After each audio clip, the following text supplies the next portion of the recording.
ಜಯಶ್ರೀ ದಂಡೆ ಮೇಡಮ್ ಅವರಿಗೂ ನಾನು ಋಣಿಯಾಗಿದ್ದೇನೆ. ನನಗೆ ವಚನ, ನಾನು ಸಾಹಿತ್ಯಿಕ ಕ್ಷೇತ್ರದಿಂದಲ್ಲ, ಕನ್ನಡದಲ್ಲಿ ನನ್ನ ಯಾವ ಪಾಂಡಿತ್ಯವೂ ಇಲ್ಲ. ನನ್ನ ಕ್ಷೇತ್ರ ಇಂಜಿನಿಯರಿಂಗ್ ಕ್ಷೇತ್ರ, ನಾನು ಇಂಜಿನಿಯರಿಂಗ್ ವಿದ್ಯಾರ್ಥಿನಿ. ಸೊ ಅದಕ್ಕಾಗಿ ನಮಗೆ ಸ್ವಲ್ಪ ಕನ್ನಡದಲ್ಲಿ ವಚನ ವಿಶ್ಲೇಷಣೆ ಸ್ವಲ್ಪ ಕಷ್ಟವಾಗಬಹುದೇನೋ ಅನಿಸುತ್ತೆ. ನನಗೆ ಮೊದಲು ಈ ವಚನವನ್ನು ತಂದೆ ಅವರನ್ನು ಕೊಟ್ಟಾಗ ನಾನು ಮೊದಲು ಬಹಳ ಗಂಭೀರಗೊಂಡೆ. ಈ ವಚನ ಇಷ್ಟು ಗಾಢವಾಗಿದೆ, ಆಳವಾಗಿದೆ ಎಂದು ನನಗೆ ಒಂದು ಸ್ವಲ್ಪ ಬೆಳಕಿಗೆ ಆಯಿತು.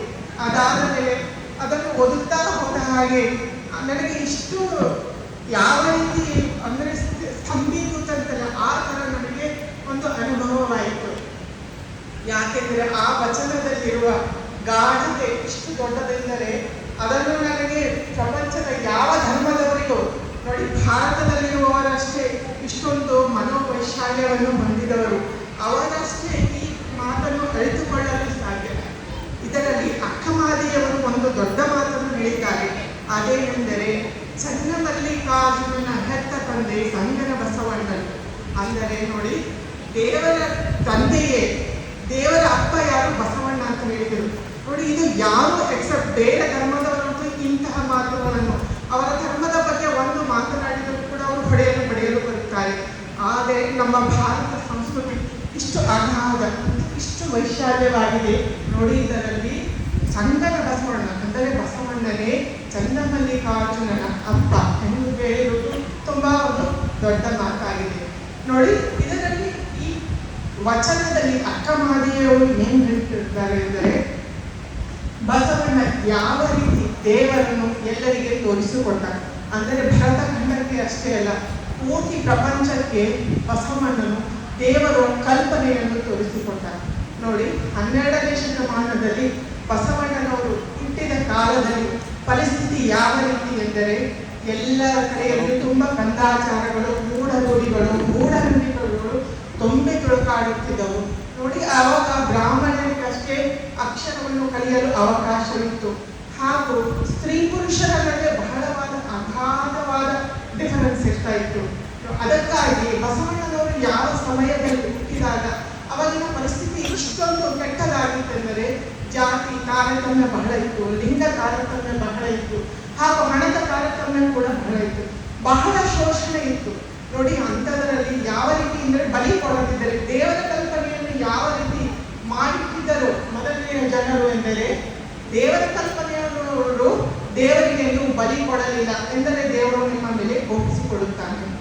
ದೇವರು ನೀವು ಜಾತಿ ಭೇದ ಮಾಡದಿದ್ದರೆ ದೇವರು ನಿಮ್ಮ ಮೇಲೆ ಕೋಪಿಸಿಕೊಳ್ಳುತ್ತಾನೆ. ನೀವು ಸ್ತ್ರೀಯರಿಗೆ ಓದಲು ಬರೆಯಲು ಅವಕಾಶ ಕೊಟ್ಟರೆ ದೇವರು ನಿಮ್ಮ ಮೇಲೆ ಕೋಪಿಸಿಕೊಳ್ಳುತ್ತಾನೆ. ಅಂದರೆ ನಾವು ಈ ಜನ್ಮದಲ್ಲಿ ಯಾವ ಜಾತಿಯಲ್ಲಿ ಹುಟ್ಟಿದ್ದೇವೆ ಅಲ್ಲ, ಅದು ನಮ್ಮ ಪೂರ್ವ ಜನ್ಮದ ಕರ್ಮ. ಅದನ್ನು ನಾವು ಈ ಜನ್ಮದಲ್ಲಿ ಬೋಧಿಸಲೇಬೇಕು ಎಂದು ಎಲ್ಲರ ತಲೆಯಲ್ಲಿ ಏನು ಆಗಿನ ಸಮಯದ ವೈದಿಕರು ಹಾಕುತ್ತಿದ್ದರು.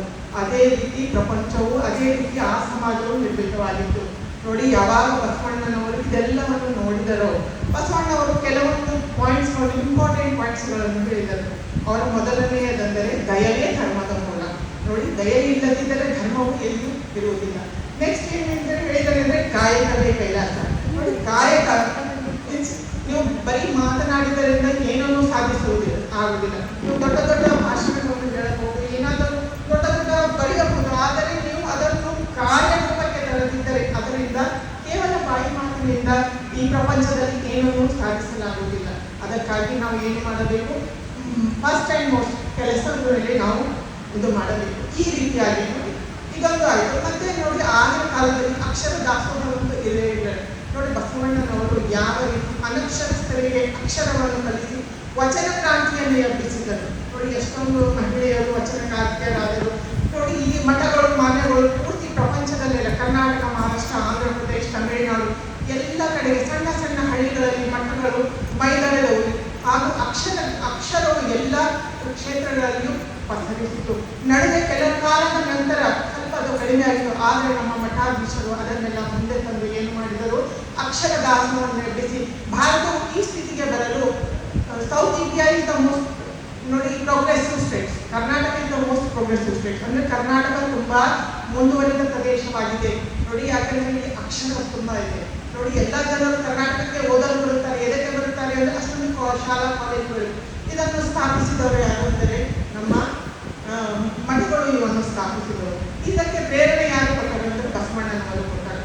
ನೋಡಿ, ಈ ರೀತಿಯಾಗಿ ಬಸವಣ್ಣನವರ ಇವೆಲ್ಲವುಗಳನ್ನು ತೆಗೆದುಕೊಂಡು, ಇವೆಲ್ಲ ಏನು ಆಚಾರಗಳು, ಏನು ಇವೆಲ್ಲ ಆಚಾರಗಳು. ಮತ್ತು ಕಲಬೇಡ, ಕೊಲಬೇಡ, ಹುಚ್ಚಿಗೆ ನುಡಿಯಲು ಬೇಡ, ಮುನಿಯಬೇಡ, ಕಣ್ಣ ಬಣ್ಣಿಸಬೇಡ, ಹಿರಿಯರ ಅರಿಯಲು ಬೇಡ, ಅನ್ಯರ ಕಣ್ಣು ಅಸೂಯ ಪಡಬೇಡ, ಇದೇ ಅಂತರಂಗ ಶುದ್ಧಿ, ಇದೇ ಬಹಿರಂಗ ಶುದ್ಧಿ, ಇದೇ ನಮ್ಮ ಕೂಡಲ ಸಂಗಮತೆಯನ್ನು ವಹಿಸಿಕೊಂಡರು. ನೋಡಿ, ಈ ರೀತಿಯಾಗಿ ಬಸವಣ್ಣನವರು ಹೇಳಿದರು. ಜಾತಿ ವಿಜಾತಿಯನ್ನು ಬೇಡ, ಈ ರೀತಿಯಾಗಿ ಹೇಳಿದರು. ಆಗ ರಾಜರು ಕೂಡ ಯಾವ ರೀತಿಯಾಗಿರಬೇಕೆಂದು ಹೇಳಿದರು. ನೋಡಿ, ಅರಸನಾದ ಆಳಾದವನು ಅರಸನಾಗಬಲ್ಲ ಅಂದ್ರೆ ನೋಡಿ, ಜನಸಾಮಾನ್ಯನಿದ್ದವನು ಕೂಡ ಆತ ಪದವಿಯನ್ನು ದೊಡ್ಡ ಸ್ಥಳಕ್ಕೆಲ್ಲ ಪದವಿಗೆ ಹೋಗಬಲ್ಲ ಎಂದು ಬಸವಣ್ಣನವರು ಹೇಳಿದರು. ನೋಡಿ, ಅಕ್ಕ ಮಾದೇವಿ ಏನು ಮಾಡಿದಳು? ಅಕ್ಕ ಮಾದೇವಿ ಈ ವಚನಕ್ಕೆ ನಾನು ಬರುತ್ತೇನೆ ಈಗ. ನೋಡಿ, ಮನುಷ್ಯ ನೋಡಿ ಕೇವಲ ಒಂದು, ಎಲ್ಲ ಪ್ರಾಣಿಗಳ ತರ ಮನುಷ್ಯನು ಕೂಡ ಒಂದು ಪ್ರಾಣಿಯಷ್ಟೇ. ಆತನಿಗೆ ಬೇರೆ ಒಂದು ಎಕ್ಸ್ಟ್ರಾ ಕ್ಯಾರೆಕ್ಟರಿಸ್ಟಿಕ್ಸ್ ಏನಿದೆ ಅಂದರೆ ಆತ ಮನುಷ್ಯನಲ್ಲಿ ಒಂದು ವೈಚಾರಿಕ ಶಕ್ತಿ ಇದೆ. ಆ ವೈಚಾರಿಕ ಶಕ್ತಿಯಿಂದಲೇ ಮನುಷ್ಯ ಒಳ್ಳೆಯದು ಕೆಟ್ಟದ್ದು ಪ್ರೋಗ್ರೆಸ್ ಈ ರೀತಿಯಾಗಿ ಡೆವಲಪ್ಮೆಂಟ್ಗಳು ಆಗೋದಕ್ಕೆ ಕಾರಣ ಎಂದರೆ ಪ್ರಾಣಿ ಮತ್ತು ಮನುಷ್ಯನಿಗೆ ಇರುವ ವ್ಯತ್ಯಾಸ ಎಂದರೆ ಮನುಷ್ಯನಲ್ಲಿ ವೈಚಾರಿಕ ಶಕ್ತಿ ಇರುವುದು. ನೋಡಿ, ಈ ಎಲ್ಲ ಬಸವಣ್ಣನು ಹೇಳಿದ ಎಲ್ಲ ಕ್ಯಾರೆಕ್ಟರ್ಸ್ ಎಲ್ಲಿರಬೇಕು? ಅಂಗದಲ್ಲಿ ಆಚಾರದ ಕುರಿತ. ಅಂಗ ಅಂದರೆ ದೇಹದ. ನೋಡಿ, ಮನುಷ್ಯ ಒಂದು ಹುಟ್ಟಿದಾಗ ಒಂದು ಮೃಗನೇ.